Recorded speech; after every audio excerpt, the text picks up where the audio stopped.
Welcome back to another episode of Reels to Reels with Lame. Hi, I'm Lex. I use any pronouns. I'm Ava. I also use any pronouns. Hi, I'm Michaela. I use she, her pronouns. Hi, I'm Esther. I also use she, her pronouns. So today we're going to be talking about Night of the Living Dead, which was directed by George Romero in 1968. And the premise of this movie is it basically starts off with a pair of siblings, Barbara and Johnny, who are visiting a graveyard to pay their respects for a family member. And it ends up being a day when all of the zombies kind of come back to life. And it's kind of just about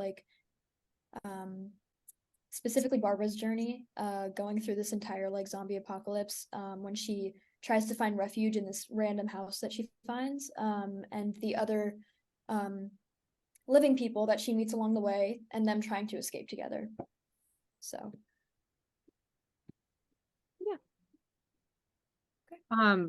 So I want to talk about how this film is in black and white. That's the first thing I want to talk about. When Professor was talking about how it was done in black and white for budget restraints, I immediately thought of, if you guys have watched Psycho, how when there's you were gonna talk about that, how when there was blood in that movie, because it was black and white, you couldn't really tell if the blood was red or not, so they used chocolate syrup for the blood. And I was just wondering, I didn't do the research into what they used for the blood, and but I'm just wondering if they did something like that for budget constraints, because it's, especially back then, it was probably pretty cheap to get that instead of fake blood or something like that. I saw a lot of comparisons to Psycho specifically that I wrote down, and I thought that was pretty interesting. I'll go back to your point about props later, but I just wanted to mention that I don't know which one came out first, Hitchcock or this one, but I noticed how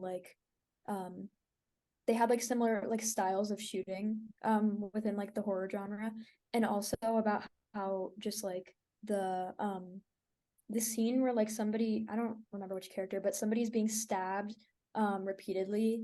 Oh, it was Mrs. the mom. Mrs. Cooper. She was being stabbed repeatedly, and it reminded me of that scene in Psycho. And it was very similar, where it was just she's sitting there screaming and there's blood everywhere, but it's so slow, and you can just feel the low budgetness of it, because it's not CGI or whatever, where we're actually seeing her being stabbed. They're trying to pretend, but I don't know, I just saw parallels. But going back to the blood thing that you were talking about, I'm betting that they use some sort of syrup or something. Yeah, and I also thought it was to make that connection, because Psycho was also made on a lower budget. I think he used his TV crew for a show that he did.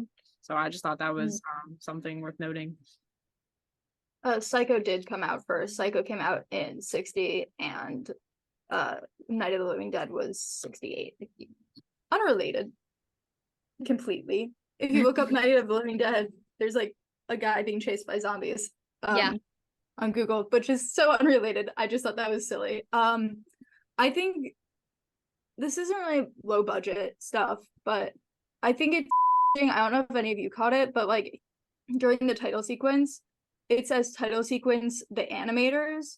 I don't know if the animators are a company, but I just thought it was funny because obviously animators did the intro cards. I just thought that was a weird moment.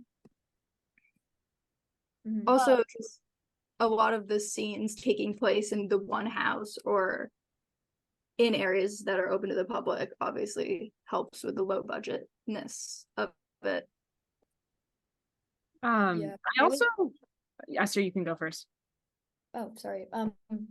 I ended up looking up after seeing the movie where it was filmed, and apparently they rented a nearby farmhouse that was it was scheduled to be taken down or demolished or something like that. So nothing in the house was working. There was no running water. And like I also read that a lot of the crew while they were filming like slept there. And so it was very much like they were living in this like apocalyptic like whatever to kind of like I don't know, it's more realistic like that, but they were definitely taking advantage of like different locations that weren't being used anymore as like, so that they didn't have to pay as much money as they would if it were like an actual house that was being used. I also feel like the most obvious moment that shows that it's low budget is just the sheer difference in like acting quality. Like the guy who played Ben put his heart and soul into this performance, and then the girl who played Barbara was there, I guess. Like Ben was out there doing his best to survive, and everyone else was just there. Also, if you told me that the group of zombies was just a bunch of college students that were like hungover or drunk, I would be like, yeah, that's what they are. Those aren't actors. Those are just drunk college students who wanted some money. Okay, going on to Barbara, is that her real hair? Because it looks like a wig or something, and it just like I don't know. I don't know why you think any of us would know that. I don't know, but it looked like a really bad wig, and if that's her actual hair, I am so sorry, but it looked really bad, and I just wanted to. You can tell, maybe I don't know. I just wanted to. I think that's just like the '60s hair. Like '60s hair just looked like a bad wig by default. Probably. So what I wanted to mention is like, for the time, I feel like handheld shots were really rare, especially we mentioned that in class. And I feel like there was a couple of times where there was handheld shots being used. Like I remember like when Barbara was in the car and the zombie was trying to get her, like it was a very shaky handheld shot. And I think that's obviously budget friendly because it's, it doesn't take that much for anyone to hold up a camera while there's stuff going on in the movie.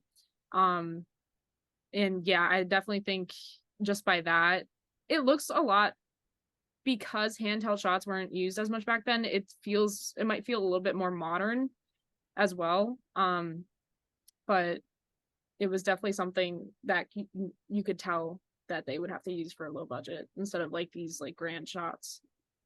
I also like that you can tell where they put the budget. Like the budget went into that car explosion. That is where the budget went, and then they were like, everything else we don't really care about. We're gonna have this one really cool explosion in like the middle of the film. We don't care about anything else. And I don't know if anyone else felt that way, but I definitely felt that way. I feel like it was that in the helicopter. Yeah. What is the deal with the helicopter? What is the deal with the helicopter? Because I don't know, but I remember just sitting there and being like, this is a low budget film and they just paid for a helicopter to just come in and land. Well, Professor Mannon, I talked to him briefly today, and he said something about, did anyone look into the helicopter? And I tried to look it up like right before this, and I was like, I don't know what he's talking about. Like I did genuinely look it up. I was trying so hard. So if anyone wants to like speed research that real quick, if anyone's better at looking things up, I don't think it's worth it. I just want to know, so if anyone can find out. Yeah, Michaela, you go. Yeah, so back to the like camera being shaky thing. I think that like they really use that to their advantage, and not only did they save money, but it really adds to like the effect of everything feeling chaotic and like they don't know what's going on. So we don't feel like we know what's going on because the camera's shaky, and like it just really puts us in there and like really gets us in the perspective. And then another thing I wanted to mention is like the black and white, they really, really use that to their advantage. Like with lighting, they use it to their advantage. And then also something I wanted to mention is like whenever the zombies would get like shot or stabbed or anything like that, they'd always get shot like in a spot where clothes covered it unless it was through their head. And I think the reason why they would do that is because when you like all you have to do is put some red paint on the shirt and then it's fine. But then if you had like stabs or something like on somebody's like face, then you have to like do like gory makeup and like that kind of stuff. This is mostly for the zombies. So I think that like that was like something that they did that was like a really smart way to save some money with makeup, because makeup can get pretty expensive. Did you also catch that if zombies were shot, they would, before they fell, cover their face? Yeah, they would cover their face. That was another. Which that's a choice that was made. Okay, So good job, guys. do their makeup. Yeah. The only time that I did see like all the zombies, like they obviously like had makeup to like make them look like more dead, like under like eye bags and stuff like that, how normal college students look. They made them look like that. So that goes back to your college student point. They're just they probably didn't need makeup, but but then like the only time where I noticed really, other than like them getting shot in the head, was when they were eating like the intestines and entrails of Judy and Tom.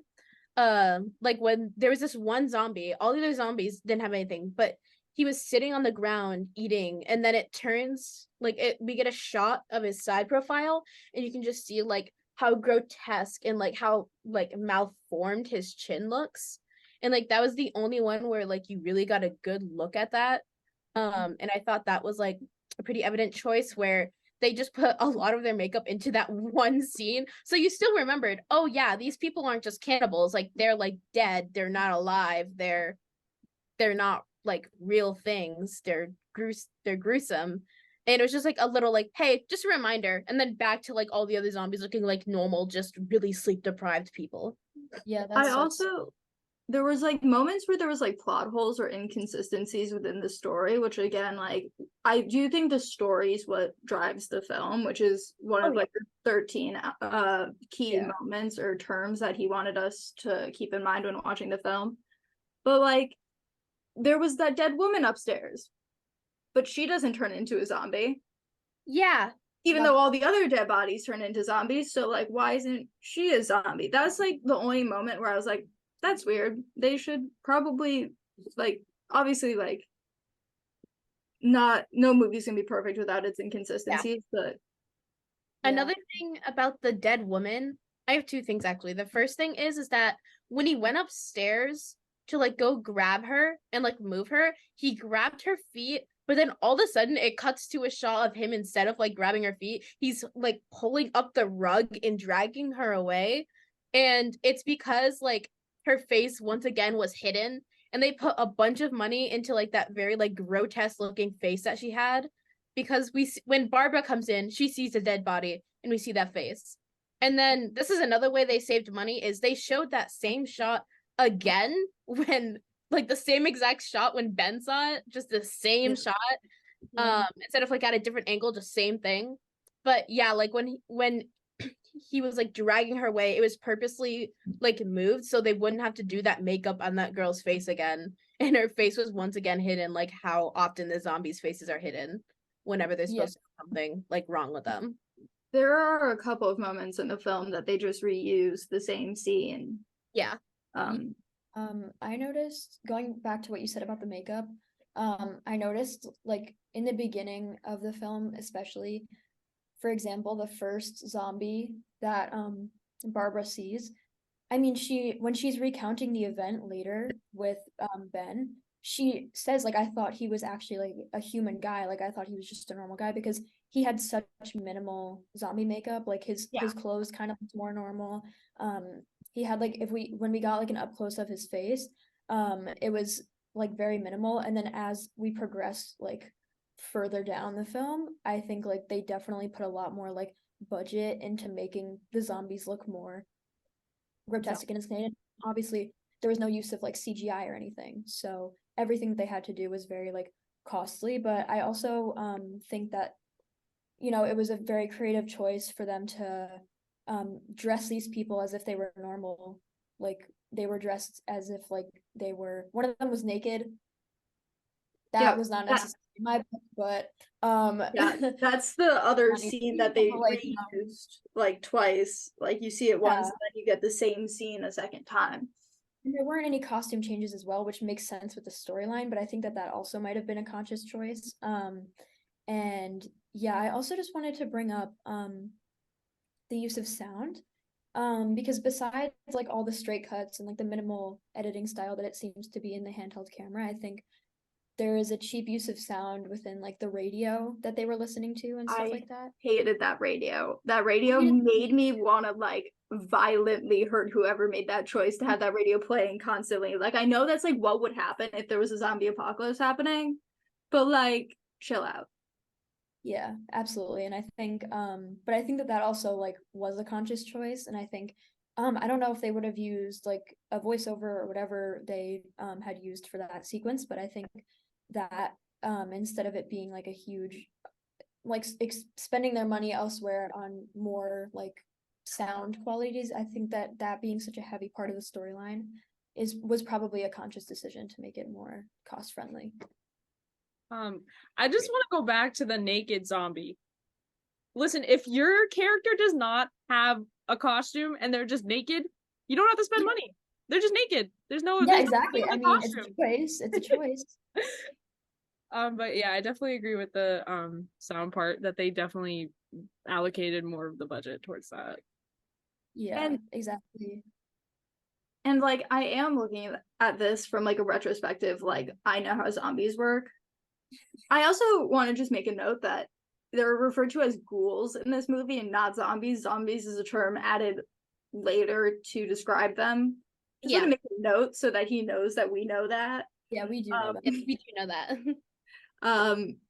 But like, as soon as the daughter was introduced, I feel like there's a lot of moments where I was like, oh, I know what's about to happen. Like, a lot of the plot twists I think would definitely be plot twists in 68 just fell a little flat for me. Like, when the girl was in the basement and they're like, oh, she's not feeling well, and I'm like, she's a zombie.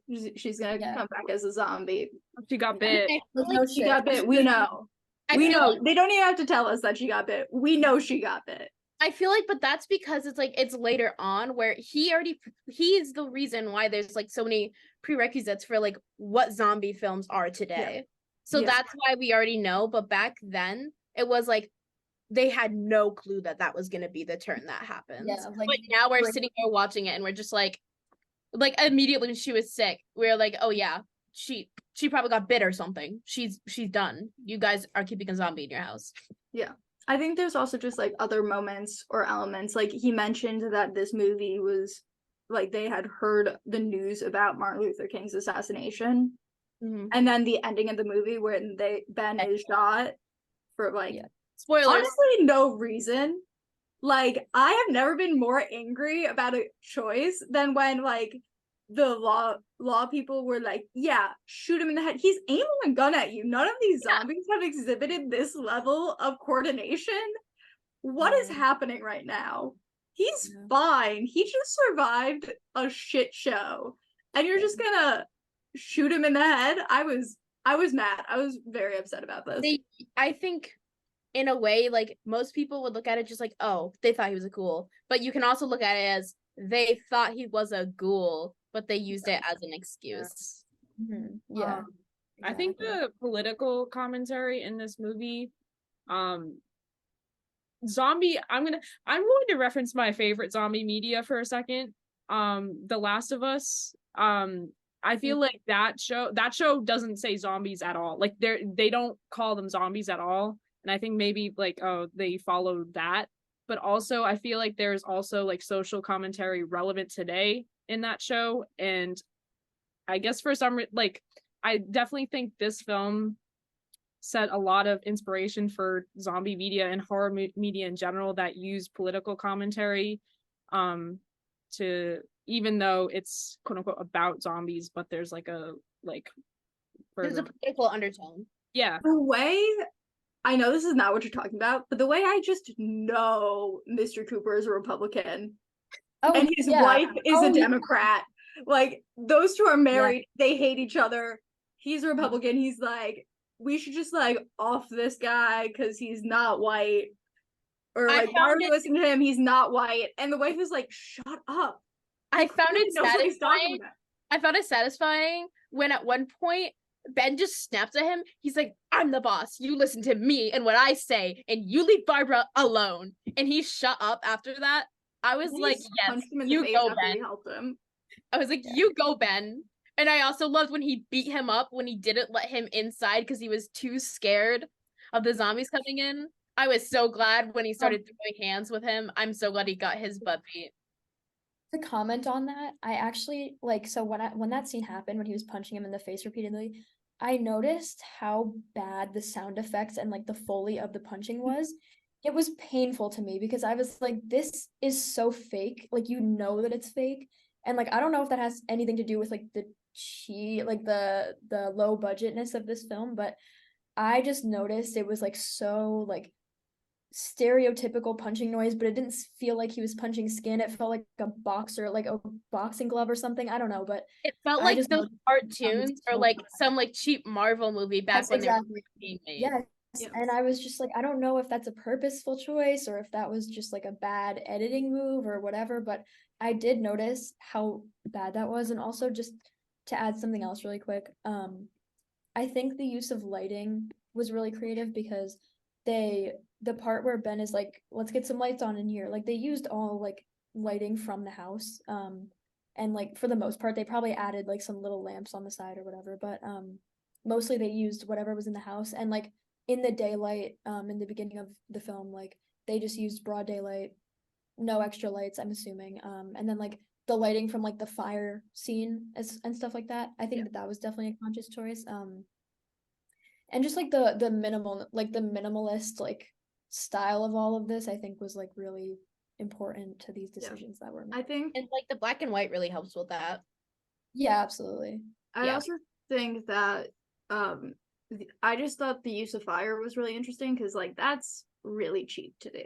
Like you can like fire is a very easy thing to do, and having the I'll just call them zombies. I'm too lazy to correct myself at this point.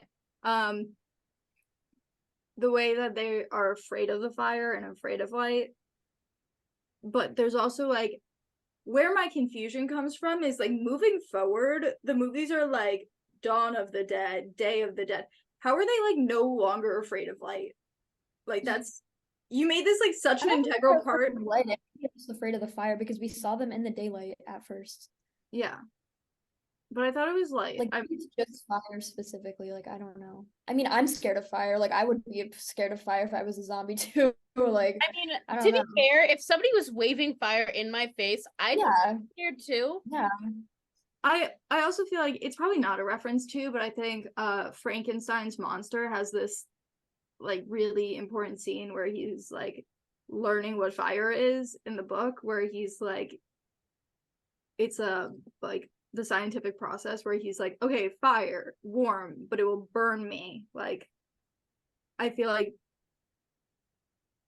the way they stagger around and behave, it's very similar to like the movie portrayals of Frankenstein's monster, which is kind of like the OG zombie in a way.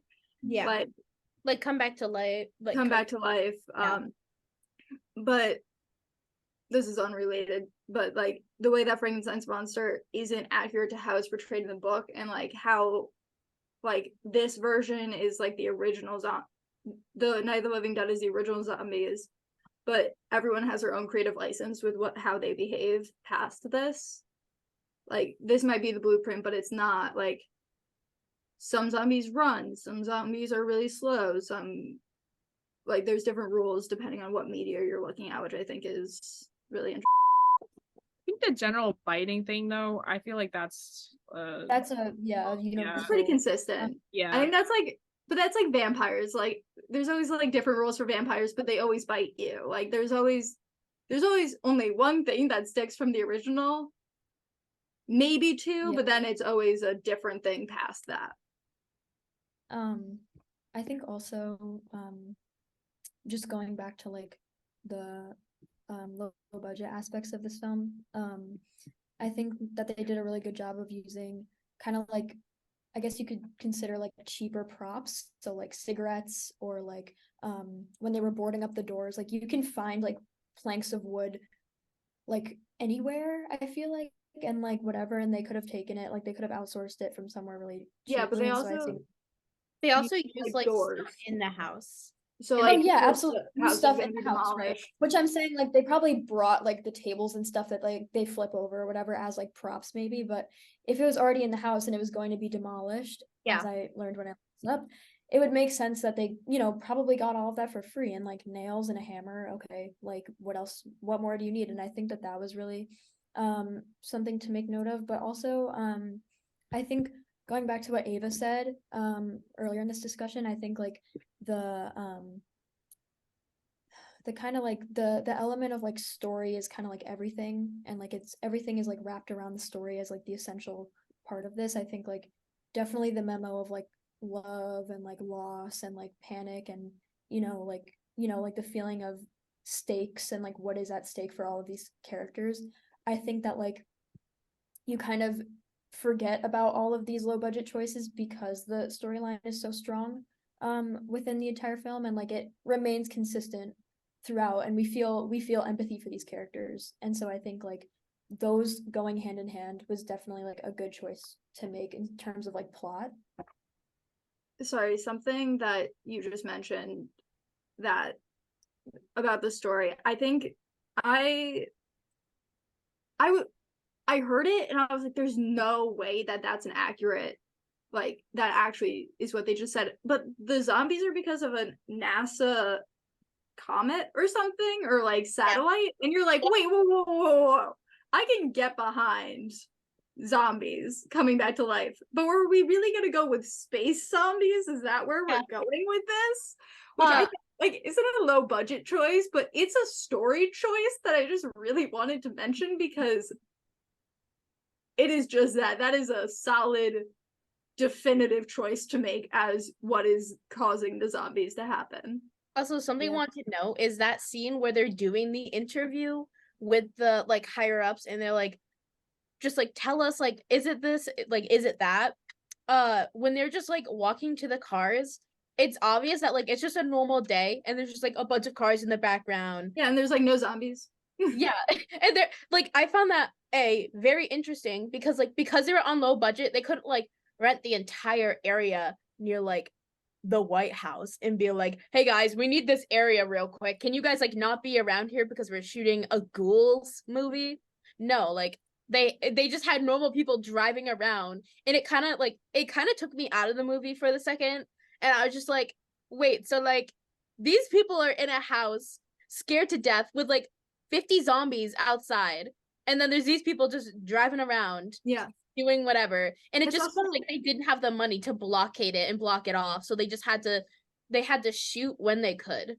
It's also it still had a good impact. Yeah, it's also daytime, and the entire story is nighttime, so that also, and also I don't know if anyone else caught this, but at the very beginning it's set up for the night to be shorter because it's summer. One, they mentioned this, it's summer, and two, they mentioned that it was only getting dark at like 9 o'clock or 8 o'clock. And they said 8 o'clock. And I just thought that was like a really interesting choice of like, for like writing wise, to like add, oh yeah, just so you know, the night's not going to be that long if you're paying attention.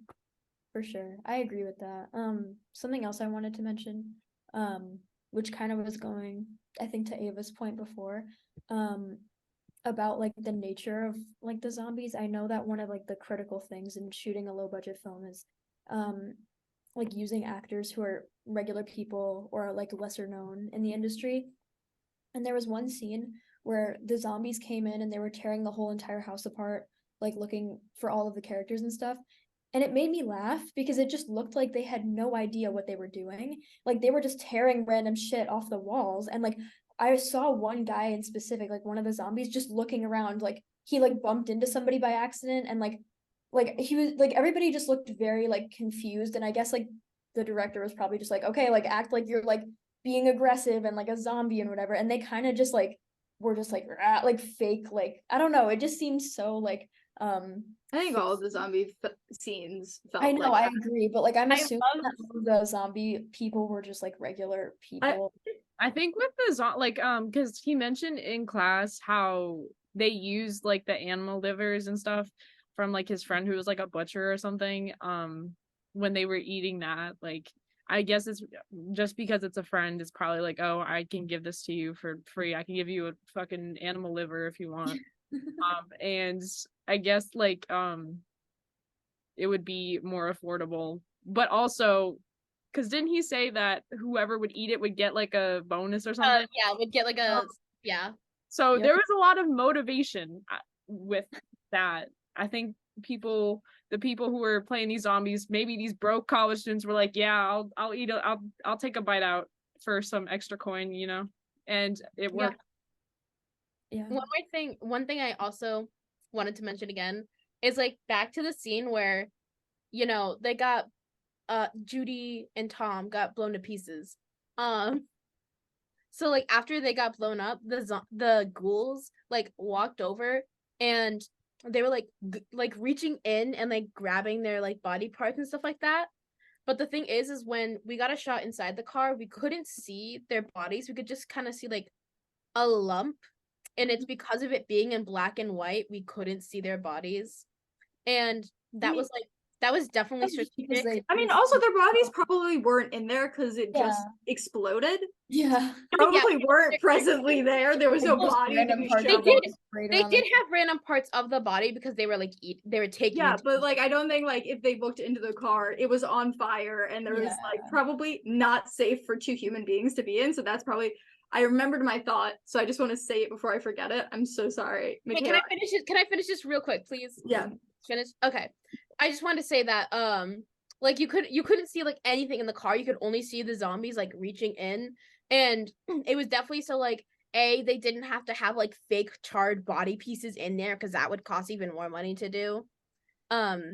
And just like just in general, it would have cost more money to try to like make the actors look dead and like have their like dead body parts in there. And like the only dead body part I think we really saw was like the hand being eaten, I'm pretty sure. But just want to mention that point because I thought that was another strategic point where they saved money while using black and white lighting to hide other aspects. I think I remembered my original thought, which was I thought the funniest moment was when it went from like the really crowded house of zombies to like them just like fully all not being there, which had to be financial reasons because like imagine being like, I don't want to pay you anymore. Like you did your time, thank you, extras. Time to move on to the main character being alone in the house after you guys were just like really trying to get him. And then the other one is the use of the child actor, which like obviously child actors are different than regular actors. She was barely in the film, but then she was definitely only paid for like one day of work. Like they were like, okay guys, we gotta do all of the kid scenes in a singular day. We're not paying her for more than one day. Like I can count on my hand how many scenes she was in. Like I feel like just like story-wise, I feel like that kid was really unnecessary. Like but I get why. Like I get it, but it just wasn't... adding a child. But like also like the divorce vibes I was getting, like that poor kid. Like laugh. That was like even if that kid survived this, like that divorce is gonna be the messy. fact that they're going through such a state of emergency and they're still arguing with each other, and he's like smoking a cigarette over his like dying daughter's body. Like what is like it's just I don't know. So now that we've discussed, how do you guys think that George Romero turned his financial deficits into like creative opportunities for him?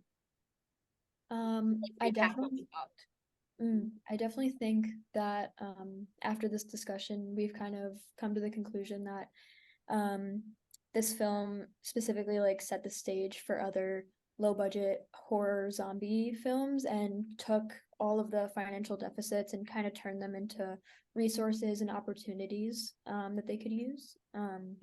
And I think that definitely like set the stage for a lot of future horror movies that we see today.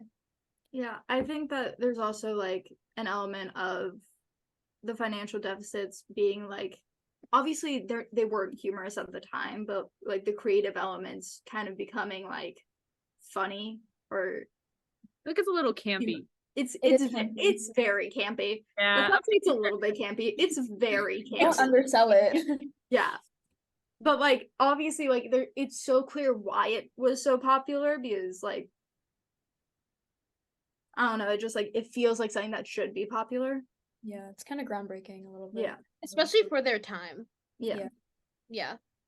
For sure. Okay, does anybody want to ask the question? I can ask the question. Just a question for this group and Professor Mannon or just gonna throw it out there. If anyone is randomly watching this video and wants to put it in a comment, go for it. Won't stop you.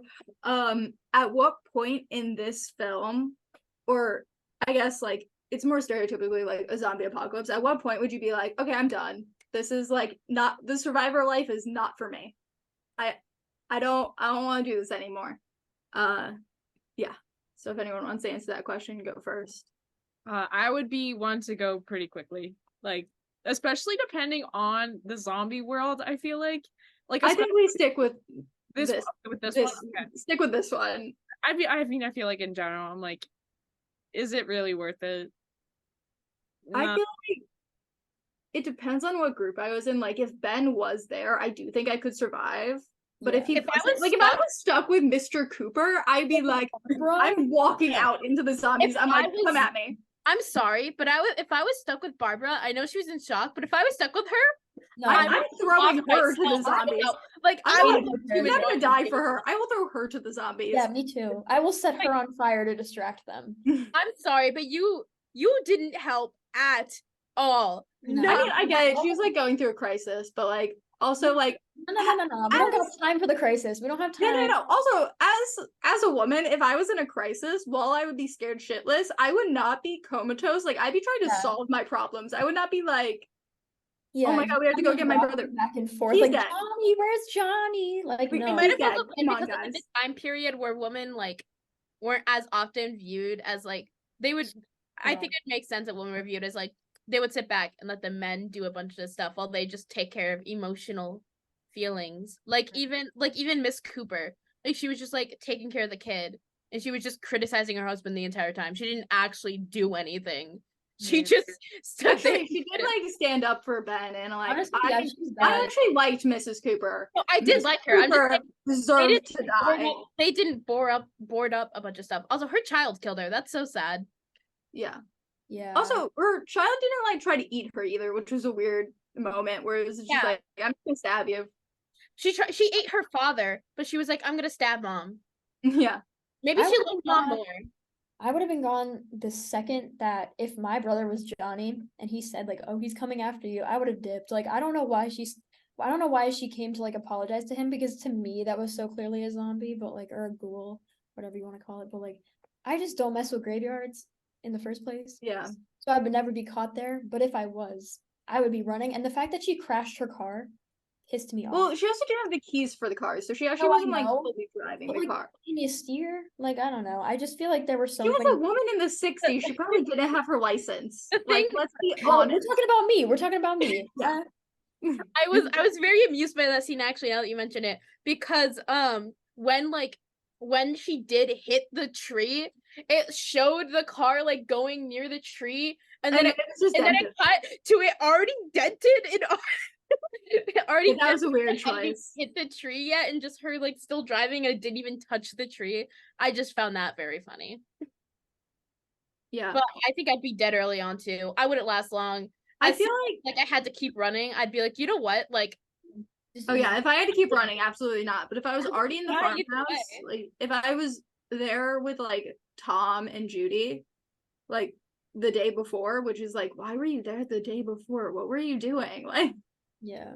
I feel like I could maybe survive, but I would like at some point, I would either go outside and be like, I'm done with this, or I would get shot because they would think I'm a zombie. So like, no one is actually surviving this movie. No. If we're being honest. Yeah, if any of us were in there, we'd die. Yeah, for sure. But maybe one of you guys out there can think you can survive it. So let us know if you think you can survive it, or if you think you can last longer than us, because apparently we all think we die at the start. Yeah. Yeah, we suck. Yeah. We're called lame for a reason. Lame. We're lame. All right. Well, thank you for tuning in this week. Tune in again soon. We'll probably have another 1 or 2 videos that'll come out at some point. Yep. Yeah. Please like and subscribe. Yeah. Like and subscribe.